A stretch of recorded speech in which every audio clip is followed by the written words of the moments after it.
Buenas tardes a todos. Continuamos con Notas sobre América Culpable, aquí el 26 de junio de 2014. Estamos iniciando un subtema dentro de ese proyecto general. Por favor, apaguen todos sus celulares. Que sigue uno de los puntos que las cuestiones que habíamos presentado anteriormente, y es en términos generales, ¿por qué somos tan pobres y los americanos tan ricos?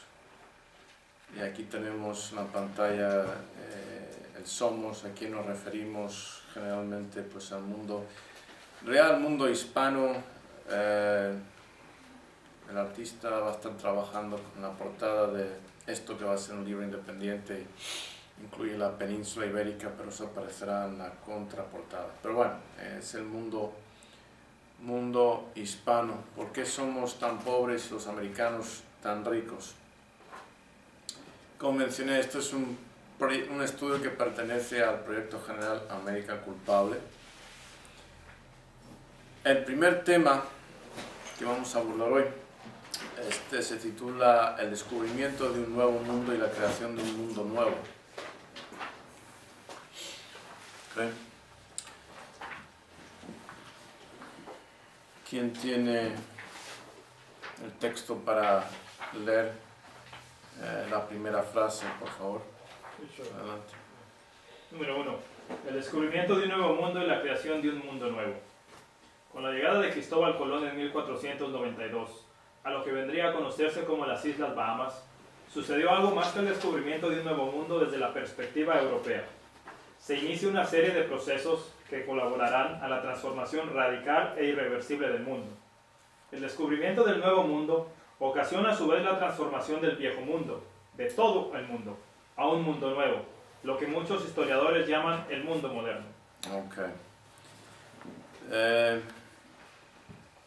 Sin adentrarnos más en lo que se va a explicar a continuación, si no lo habéis leído, ¿qué podéis imaginar que consiste esa transformación? 1492, se descubre un nuevo mundo desde la perspectiva europea, pero aquí se afirma que se comienza un mundo nuevo. Es como si eso fuera el punto de partida para la aculturación de las Américas. Ok, aculturación de las Américas. ¿Algo más? ¿Más ideas?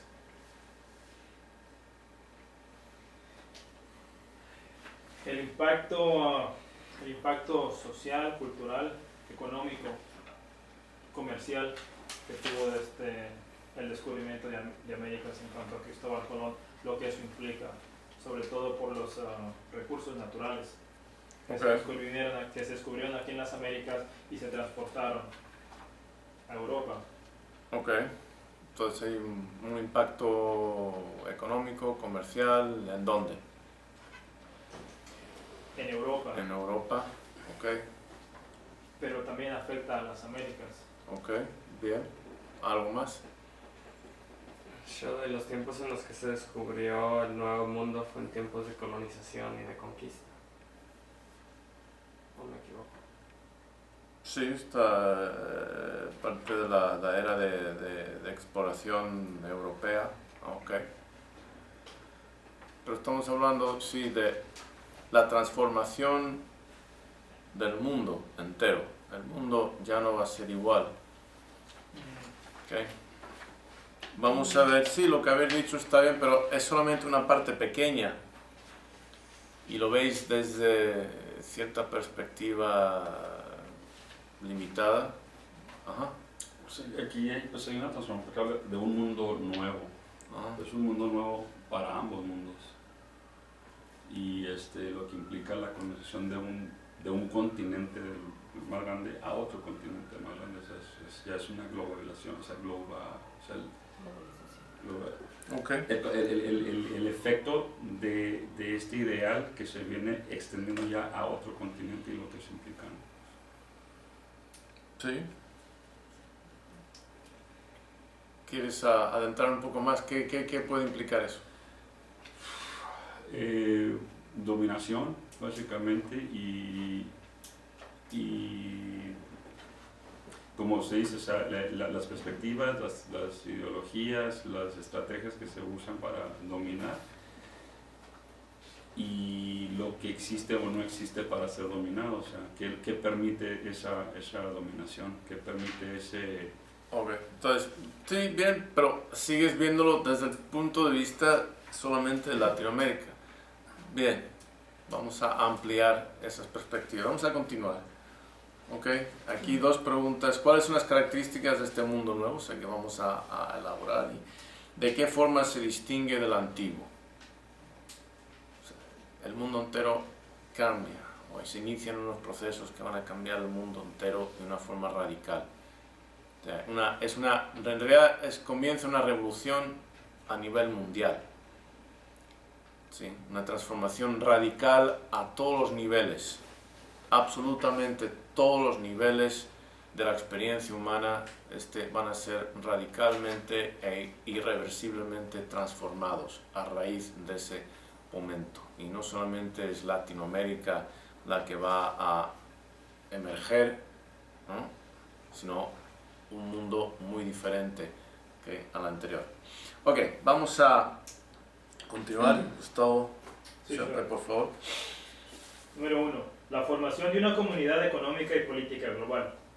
La interdependencia económica que emerge como resultado del comercio triangular del mundo atlántico, África, América, Europa, se va extendiendo hasta abarcar al mundo entero y crear una ecología socioeconómica global o econosistema global, según la cual los países competitivos, los países desarrollados o de primer mundo, toman la posición de superdepredadores o superdepredadores, superpredadores o superdepredadores, siendo la superpotencia de los Estados Unidos el apex depredador del nuevo econosistema global, y los menos competitivos, los países en vías de desarrollo o tercermundistas, sirviendo de presas explotables o simplemente desempeñando el papel de especies en vías de extinción.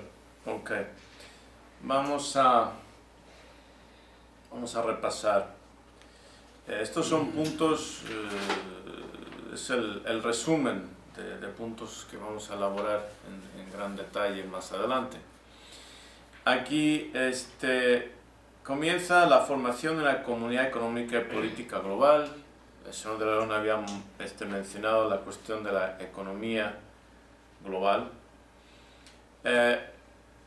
Sucede de una forma más o menos paulatina. Empezamos con este comercio triangular.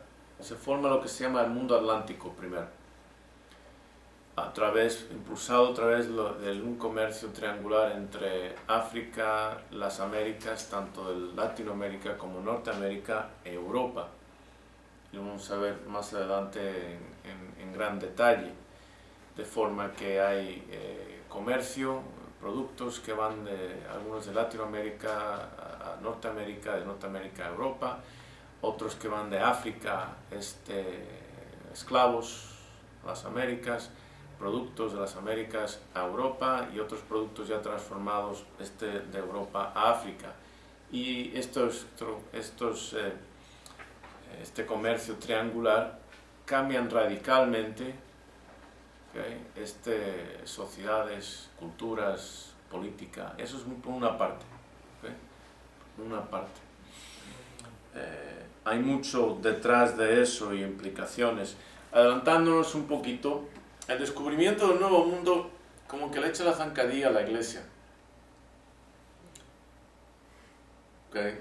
Porque, y estoy adelantándome, pero ya como se explica que existen estos otros individuos que no quedan justificados en Génesis. ¿Okay? Y conforme se descubren estas culturas, se dan cuenta que hay otras modalidades de convivencia que nada tienen que ver con los criterios europeos cristianos. Y sin embargo, ahí están. ¿Okay? Simplemente adelantándonos un poquito.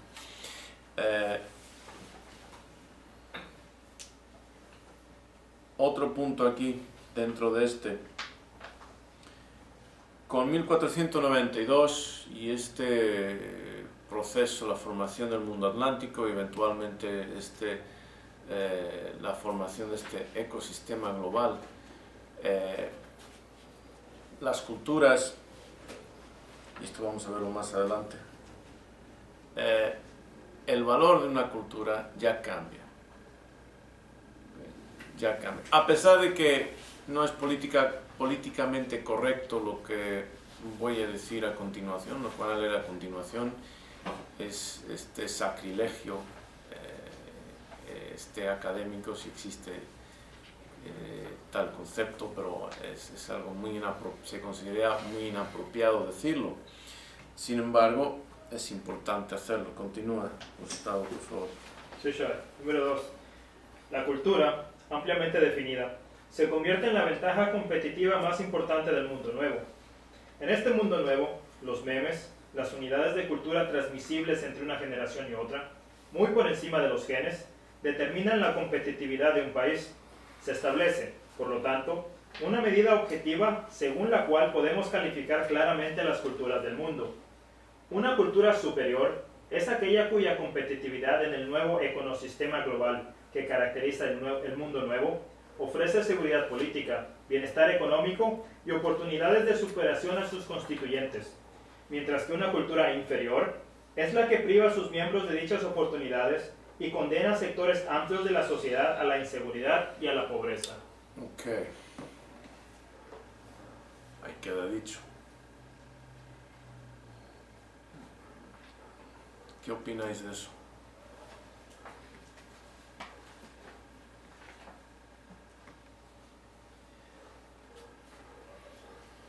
Es muy directo, Shura. Es muy directo en cuanto a los memes, las personas que poblan este nuevo mundo en cuanto a Latinoamérica, lo que transmiten. Okay. La información que transmiten creándose culturas inferiores a las culturas europeas. Okay. Eso me parece como un darwinismo a nivel cultural, en vez de biológico. Ok, bien, bien. Se ha tocado el tema y más o menos se está resumiendo, ¿no? El producto final de un país se va a considerar superior si invierte en el mejor recurso, el ciudadano que lo compone. Ok, bro. ¿Cómo invertir en ello? Educación, formación. Pero ¿de qué tipo? Señorita Marisol, ¿tenía la mano alta? No, estoy... Ok. No. Entonces, con 1492 se inician unos procesos, se agregan a procesos que ya se habían iniciado en Europa, se aceleran, bienes materiales y riquezas van a alimentar a procesos, movimientos, corrientes en ciertas partes de Europa. Todo vamos a elaborar acerca de ello, pero el resultado es que al final, sobre todo del siglo XVIII,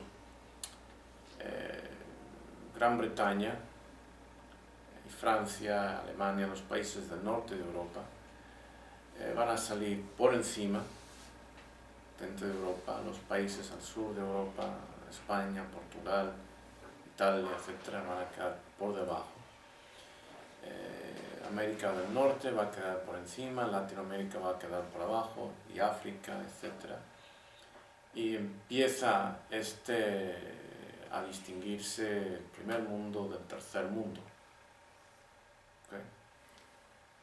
Se acabó, aunque como digo, no es políticamente correcto hablar de culturas superiores y culturas inferiores, pero en este nuevo mundo, este nuevo ambiente competitivo, ¿okay? Cuando la cultura de un país deja a un porcentaje significativo, ¿sí? En la pobreza extrema, no tiene más remedio que aceptar que su forma de ser y estar en el mundo no funciona. Simplemente no funciona. Podemos establecer, por lo tanto, la analogía entre partidos, equipos de fútbol jugando en el mundial. ¿Okay? Algunos equipos son más competitivos, están mejor preparados físicamente, técnicamente, psicológicamente y triunfan. Otros, no importa cuál fue su actuación, su rendimiento en el pasado, tienen un boleto temprano de vuelta a sus casas. ¿Sí? Como España, Inglaterra, ¿no? Sí, España y Inglaterra. Okay. Esa es la realidad.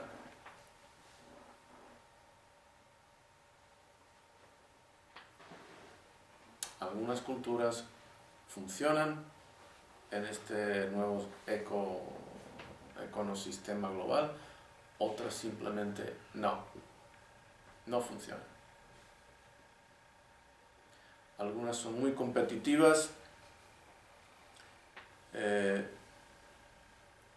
y en realidad contribuyeron a la formación del sistema.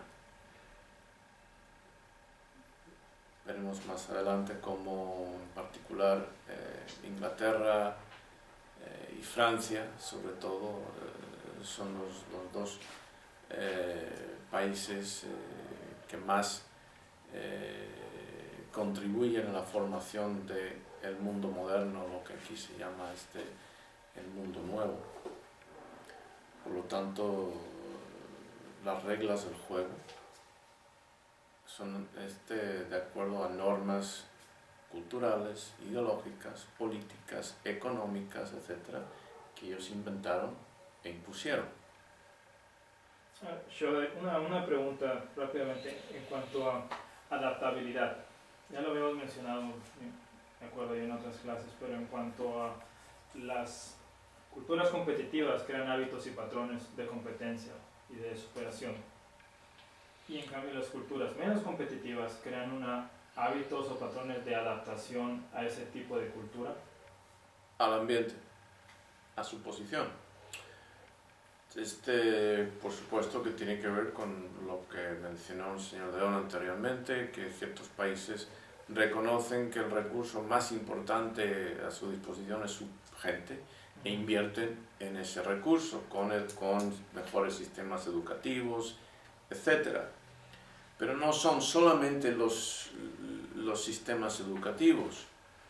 Prueba de ello es que a pesar de que España tiene la generación más formada académicamente, ¿okay? Sufre de una falta de espíritu de emprendimiento como cultura. ¿Okay? Como cultura hay una apatía inherente. Todo esto lo vamos a ver en mucho más detalle, dolorosamente detallado va a quedar. ¿Okay? Es algo que llega como resultado de siglos. ¿Sí? Entonces no es simplemente cuestión de aprender cálculo diferencial o ingeniería o química, etc. No. ¿Okay? Es algo que está mucho más arraigado. Son normas, está en la cultura, está en los hábitos, los principios, los valores que se transmiten dentro de la familia. ¿Okay? Vamos a continuar. Número 3, por favor. Transformación radical de cosmovisión en las culturas dominantes. El núcleo competitivo de las culturas dominantes se caracterizan por una secularización y religiosidad, ateísmo, del pensamiento filosófico, político y científico. Lo sobrenatural queda eliminado como factor constituyente de la causalidad del universo, Dios, y los dioses, los ángeles, los demonios, el cielo, el infierno, etc., queda anulado como figura obrante o ejecutiva dentro de la conciencia humana. Domina la cosmovisión filosófica empírica, o atea científica. Lo contrario sucede con las culturas dominadas o colonizadas, neocolonizadas. Domina la cosmovisión mágico-ilusoria o religiosa fantástica. Ok. Comentarios. ¿Se entiende? Sí, sure. Ok. Entonces, esas culturas competitivas, debido a su forma de la creación del mundo, entonces, Perdón. a su visión, Ajá. a su visión de la creación del mundo, no se amparan en dioses. Su cosmovisión que tienen no es de dioses o de agentes externos. Querrá decir de la evolución del mundo. Perdón, sí. Ajá. Sí. No se amparan en dioses o en agentes externos. Es muy diferente su ideología de forma de vida comparada con la religiosa,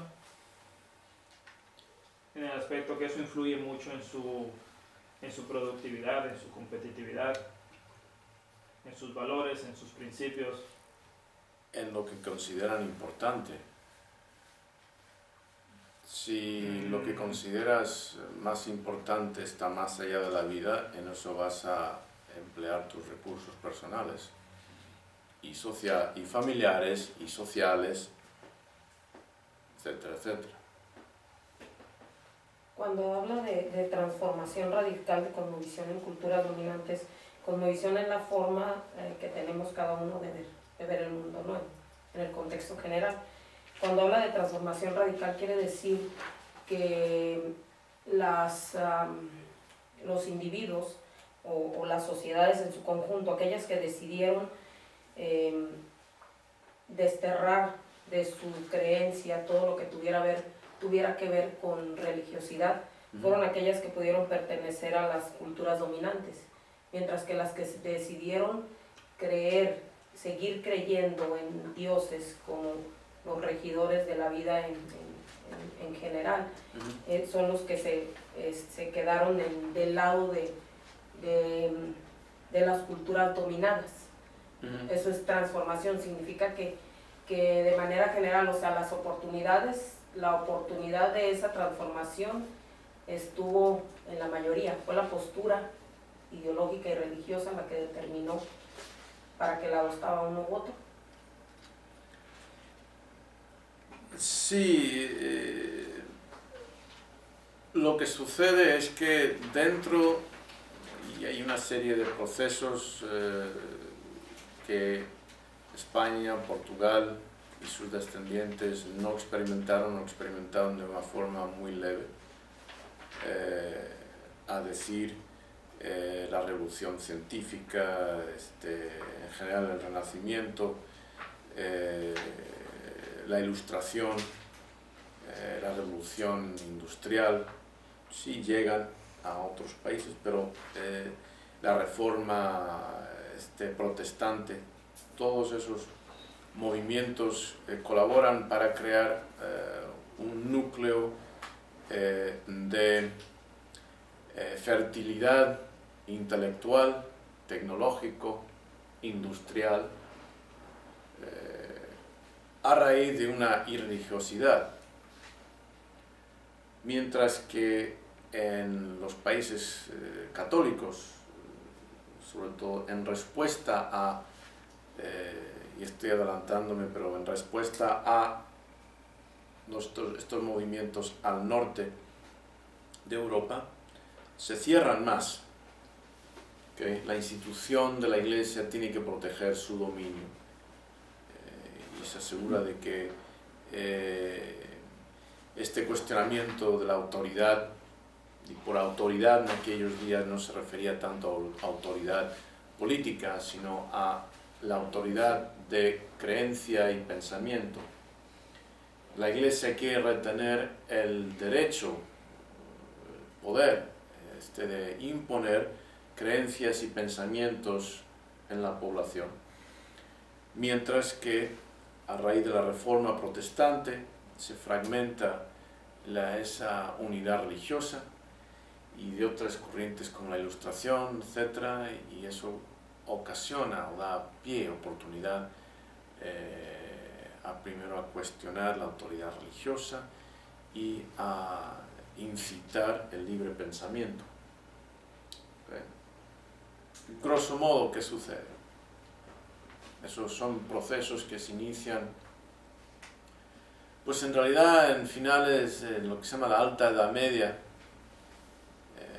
en España de hecho antes, pero son procesos que se inician en la Alta Edad Media, según los cuales hay un cuestionamiento, se va creando todo un ambiente de cuestionamiento, por una parte, a la autoridad. Hay descubrimientos científicos, pensamientos filosóficos, etc. Y como consecuencia, por ejemplo, si vemos 400 años, 500 años después de que se inician esos procesos, vemos que países como Francia, Inglaterra, Alemania crean grandes matemáticos, grandes científicos, grandes inventores, premios Nobel, etc. Y en lo que es el mundo católico, y por lo tanto Latinoamérica,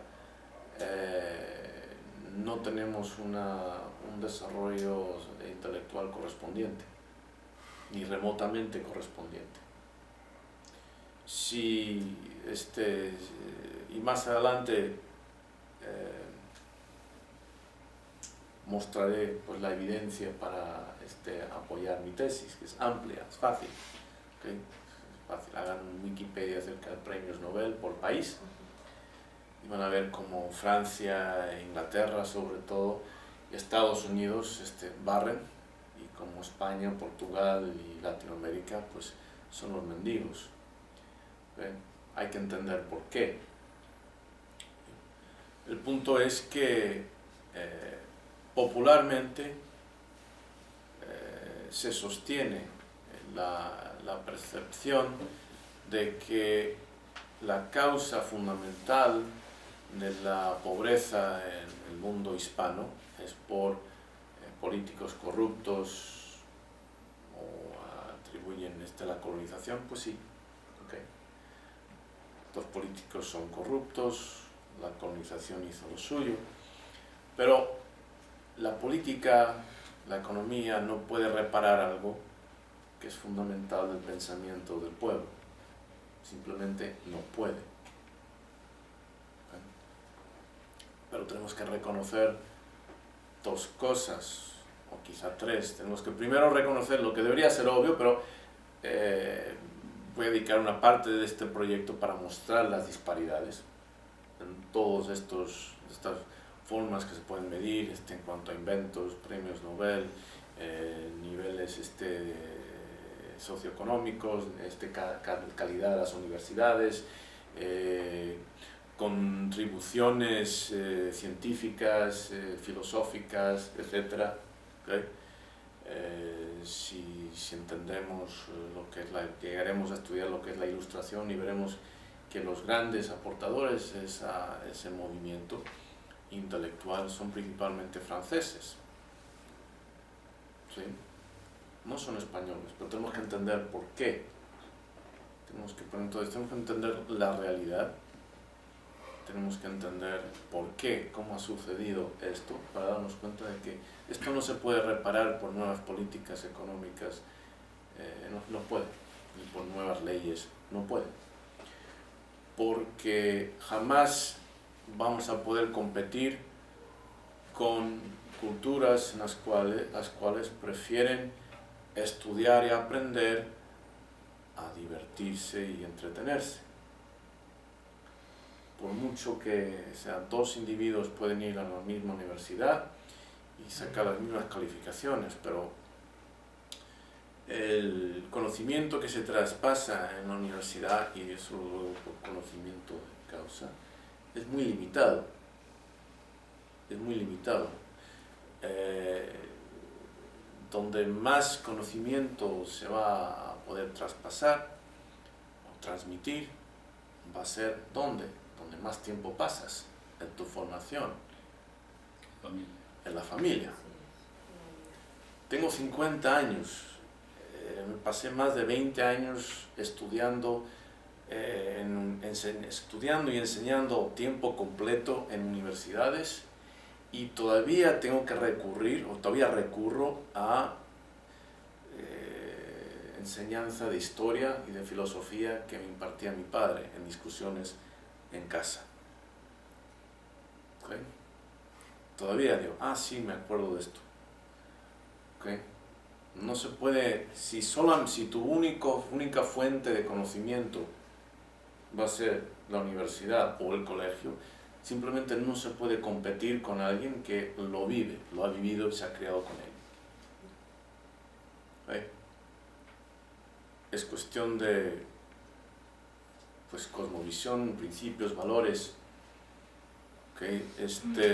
Si unos prefieren ver documentales y leer libros y otros prefieren ir a la iglesia y ver el fútbol, ¿okay? Pues no van a poder competir. Eso no van a poder competir con los primeros, simplemente no va a pasar. ¿Okay? Y eso no, los políticos no hacen eso. Yo hasta la fecha no conozco ningún partido político mexicano que obligara a los mexicanos a ver la televisión o ir al fútbol o asistir a la iglesia. Quizá la iglesia en el pasado sí, tiempos coloniales, pero entonces no, son cosas que se transmiten, hábitos, costumbres que se transmiten de generación en generación. ¿Okay? Entonces, sinceramente hablando, y quizás de una forma muy directa, ¿qué nos sucede aquí en Latinoamérica? Pues por una parte estamos formados por un proceso de europeización, ¿okay? Por una cultura que no podía competir en el ámbito europeo intelectualmente, que se aferró a lo religioso, mientras que de los Pirineos para arriba dejaron atrás lo religioso y se lanzaron a establecer las normas, las reglas de un mundo nuevo. España entra temprano en esto del imperio, ¿sí? Y en principios del siglo XVI está formando su imperio. Para finales de ese mismo siglo ya estaba perdiendo terreno a los ingleses y a los holandeses. Para mediados del siglo siguiente los ingleses ya dominaban el mar. Y se perdió mucho el imperio en guerras religiosas. Okay. Adelantando. Entonces, ¿qué sucede? Heredamos esa religiosidad. La religión, el catolicismo viene a ser la herramienta fundamental de la colonización. Fundamental. ¿Qué sucede con la reforma protestante? Y quiero seguir, perdonadme, pero quiero seguir una estructura rigurosa aquí, aunque pues siento esas ansias de explotar. ¿Pero por qué? Porque muchas cosas suceden simultáneamente en el mundo en esa época. Están sucediendo simultáneamente. Cuando leemos un libro de historia, todo se presenta de una forma secuencial, ¿sí? Uno tras otro. Pero así no es lo que sucede en la realidad. Entonces podemos leer un libro, por ejemplo, de la Ilustración, ¿sí? Podemos leer un libro de la Ilustración, nos habla de ese movimiento, etc. Pero no solamente estaba sucediendo la Ilustración, estaba sucediendo simultáneamente un movimiento reaccionario a la Ilustración y a la revolución científica, que es el romanticismo. Mientras que la Ilustración habla de la razón, el intelecto, las ciencias, la filosofía, un rechazo a la religión, generalmente hablando del romanticismo, que rechaza la razón.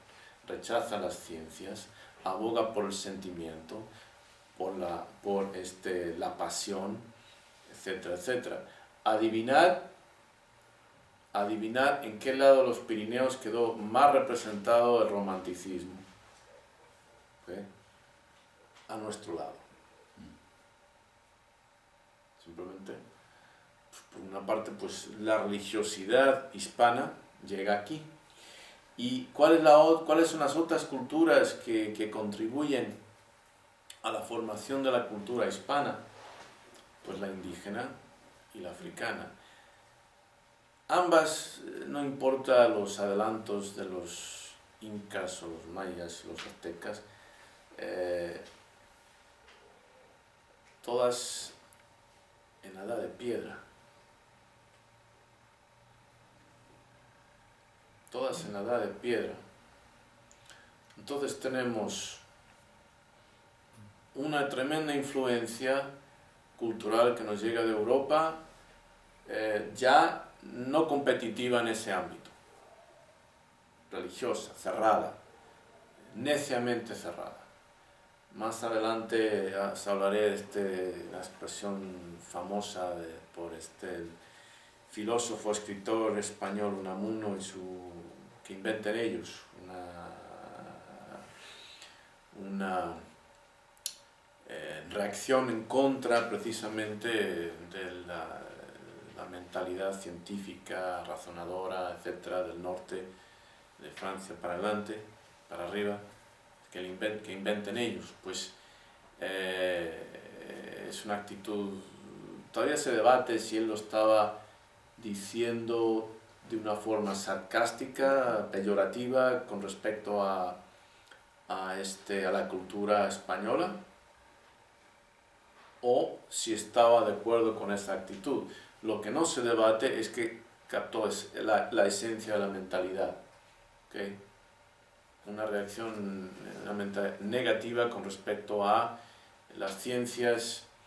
Él dijo, las ciencias son para la vida. O sea, las ciencias matan la sabiduría, estoy parafraseando.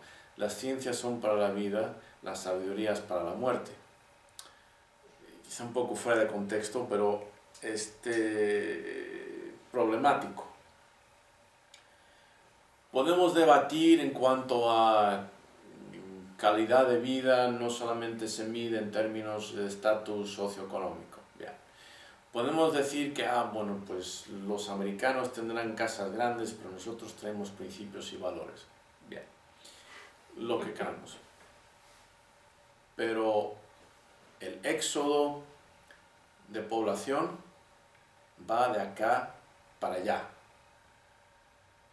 Todos los que en Latinoamérica tienen oportunidades de escapar, casi todos, se largan y no vuelven. ¿Okay? No le puedes hablar a alguien de la grandeza de sus principios y valores cuando no tiene para dar de comer a sus hijos. ¿Okay? El hambre no tiene principios y valores. No hay moralidad en el hambre. ¿Okay? Se establece, por lo tanto, en este mundo nuevo, en este ecosistema global, como yo lo llamo, ¿okay? Una forma de medir o calificar a las culturas de forma a su competitividad. La religiosidad cierra al cambio. ¿Okay? Tiene que hacerlo. Tiene que hacerlo. Hay una obra muy interesante, muy importante, que habla de la reforma inesperada de la reforma protestante. O sea, la reforma protestante, ya hablaré en qué consistió más adelante, rompe con la Iglesia Católica, rompe con esa gran institución religiosa que fragmenta la religiosidad de los países protestantes, y eso eventualmente lleva a todo un núcleo de irreligiosidad. Una vez que abres la puerta al cuestionamiento, no le puedes poner un freno. Eso no significa que no existan, sobre todo en Estados Unidos se distingue por relativamente alta religiosidad, algo que explicaré más adelante. Pero así, adelantándome un poquito, con un 20% más o menos de población latina, un 15 o así por ciento de población afroamericana, ambos con una religiosidad de 90 y tantos por ciento, pues ya con ellos que elevan el promedio significativamente.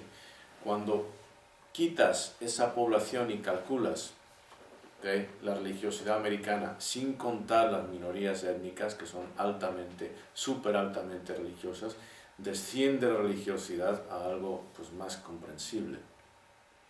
Pero cuando vemos la falta de prosperidad económica en Estados Unidos, ¿dónde se encuentra sobre todo? En los más religiosos, los latinos, los negros, los estados del sur. ¿Sí? Entonces, la falta de prosperidad socioeconómica y la religiosidad van generalmente de la mano. Y hay muchos motivos, vamos a explorarlos, por qué. ¿Sí? Muchas razones por las cuales eso es el caso. ¿Preguntas? ¿Comentarios? Ok, continúa.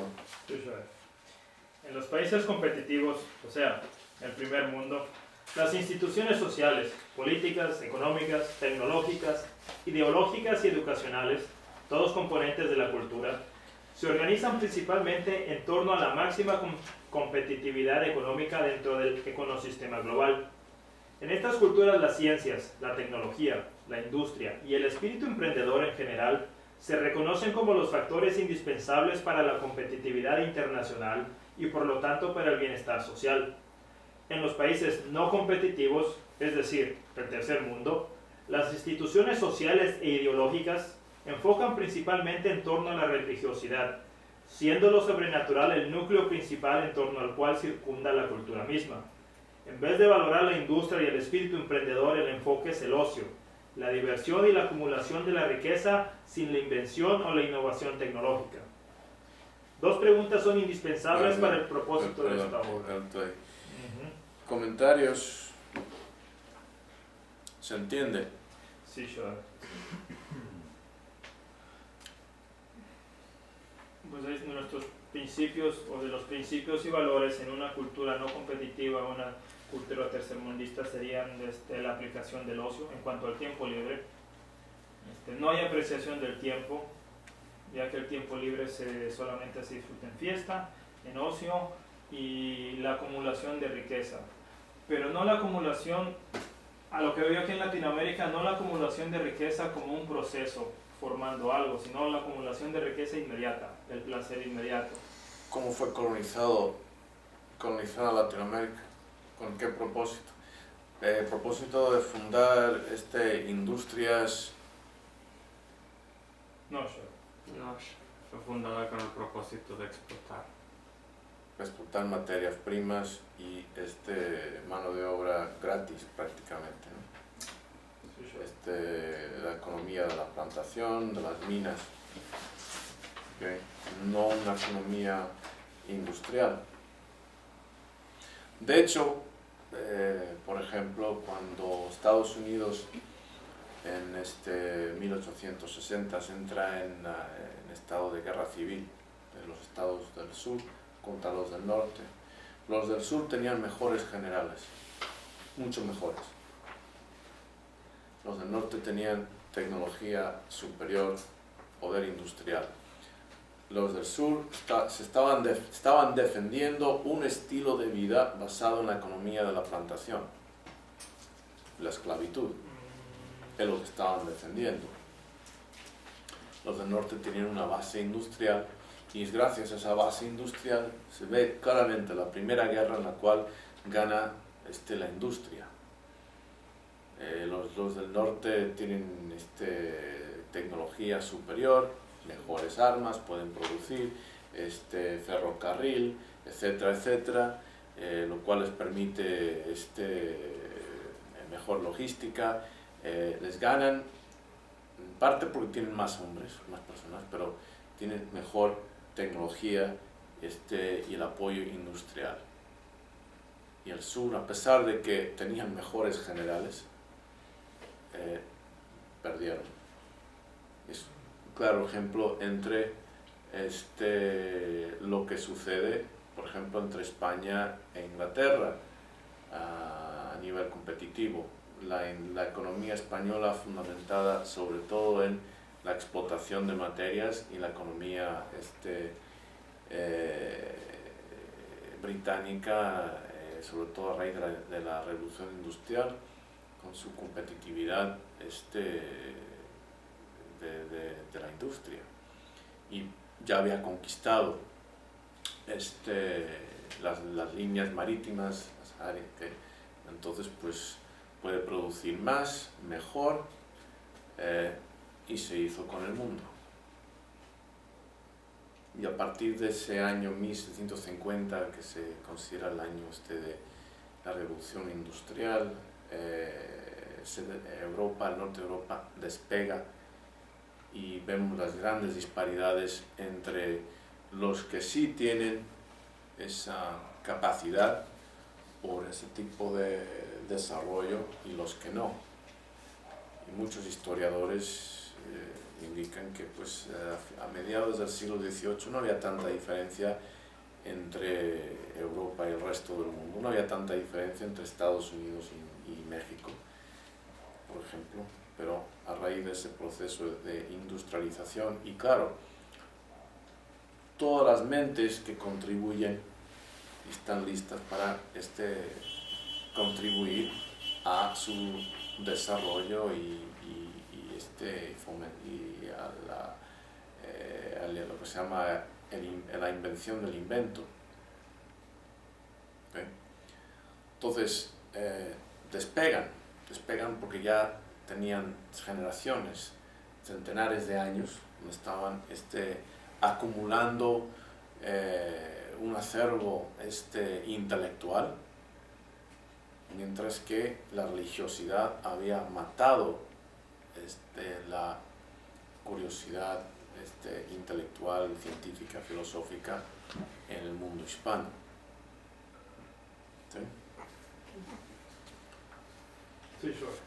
Dos preguntas son indispensables para el propósito de esta obra. 1. ¿Cómo hemos llegado a este punto en la historia? Y 2. ¿Cuál es la evidencia que corrobora lo anterior? Ambas preguntas son imprescindibles para comprender por qué somos tan pobres y los americanos tan ricos. El propósito del presente ensayo consiste en establecer los fundamentos para poder comenzar a responder a ambas preguntas, pero con vistas a una tercera. ¿Cómo pueden los países hispanos salir de su pobreza y miseria y llegar a ser competitivos en el mundo nuevo con su ecosistema global?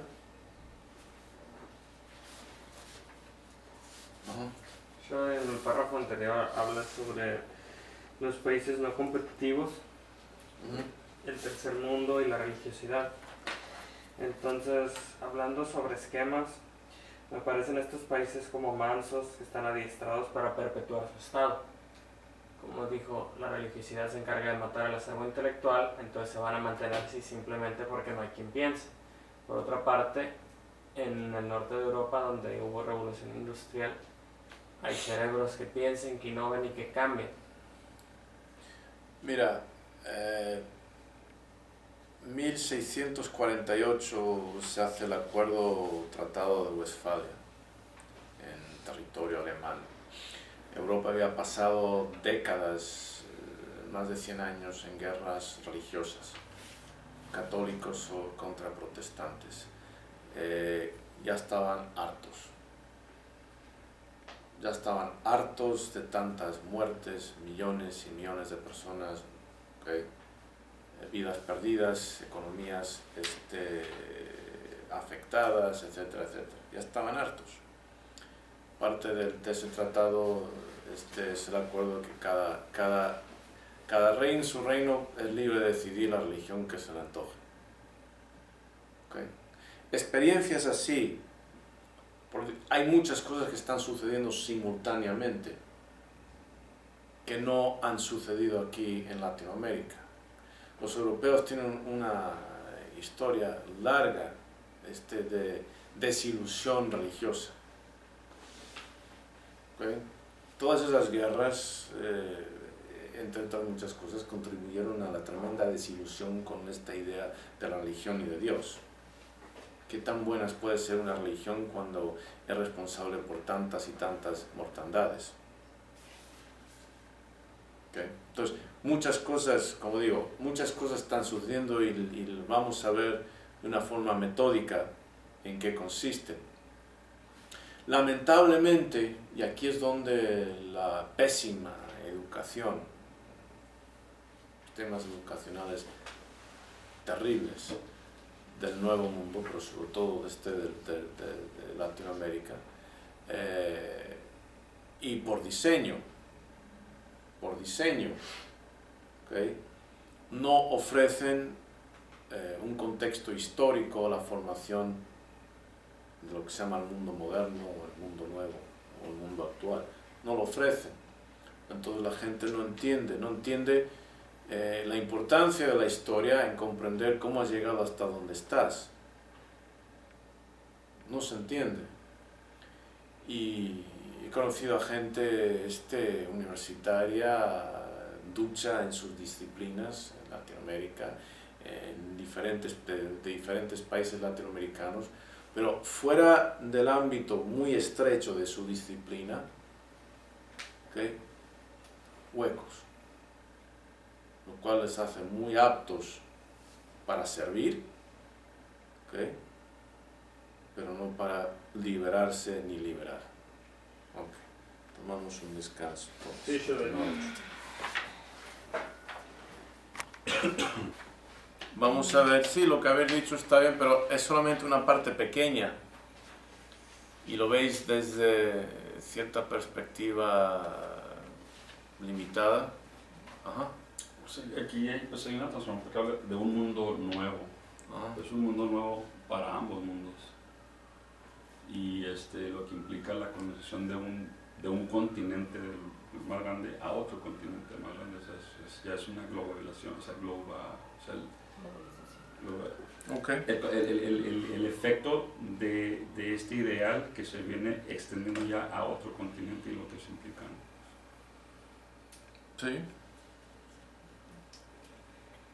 ¿Quieres adentrar un poco más? ¿Qué puede implicar eso? Dominación, básicamente, y como se dice, o sea, las perspectivas, las ideologías, las estrategias que se usan para dominar y lo que existe o no existe para ser dominado, o sea, ¿qué permite esa dominación? ¿Qué permite ese...? Ok, entonces, sí, bien, pero sigues viéndolo desde el punto de vista solamente de Latinoamérica. Bien, vamos a ampliar esas perspectivas, vamos a continuar. Ok, aquí dos preguntas. Buenas tardes a todos. Continuamos con notas sobre América culpable, aquí el 26 de junio de 2014. Estamos iniciando un subtema dentro de ese proyecto general. Por favor, apaguen todos sus celulares. Que sigue uno de los puntos las cuestiones que habíamos presentado anteriormente, y es, en términos generales, ¿por qué somos tan pobres y los americanos tan ricos? Y aquí tenemos en la pantalla el somos, a quien nos referimos generalmente, pues al mundo real, mundo hispano. El artista va a estar trabajando con la portada de esto que va a ser un libro independiente, incluye la península ibérica, pero eso aparecerá en la contraportada. Pero bueno, es el mundo hispano. ¿Por qué somos tan pobres y los americanos tan ricos? Como mencioné, esto es un estudio que pertenece al proyecto general América Culpable. El primer tema que vamos a abordar hoy se titula El descubrimiento de un... El punto de partida para la aculturación de las Américas. Ok, aculturación de las Américas. ¿Algo más? ¿Más ideas?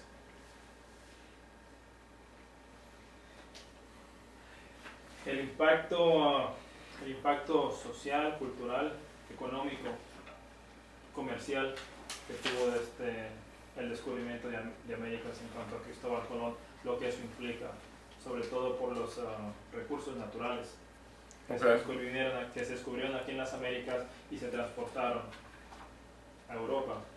Ok. Entonces hay un impacto económico, comercial, ¿en dónde? En Europa, En Europa.